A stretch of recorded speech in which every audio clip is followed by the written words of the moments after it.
The path to healing and justice and safety for Nevada's affected children comes through the collaboration of experts working together in their field to bring about the best outcome for that child.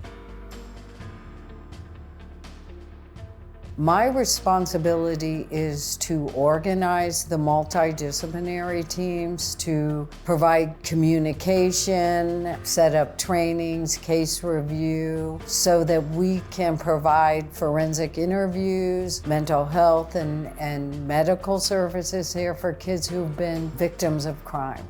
An MDT is composed of multiple persons who work in and around this type of field, ranging from interviewers, service care providers, prosecutors, law enforcement, who all come together to help children who have been abused or neglected.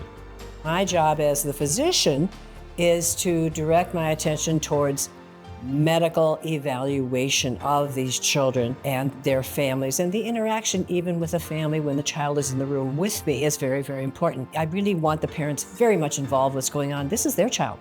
This is not my child. I'm just an advocate. The parent is part of our team.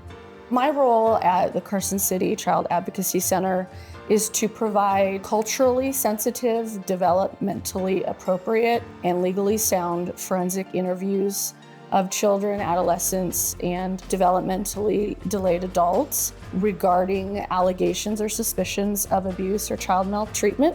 And I provide those services to the law enforcement agencies around the greater Carson City Valley. Crimes against children are generally crimes of secrecy, especially sexual abuse. And predators thrive on that secrecy. The less it's talked about, the less there are resources for a child, the easier it is to commit this type of crime. Having a center like this, that is known, that is seen, that is taken care of by the community, sends a clear message to all of those kinds of predators that this is not an acceptable behavior for our community, and we will do everything we can to support children in coming forward when they have been abused. The sooner they can recount what happens to them, the clearer details that we have. And that's ultimately what we're looking for. In pursuing justice, we're looking for a clear account of what has taken place, the harm done to that child. But here with a center right here in the middle of Carson City, it allows us to have interviews within a day or two.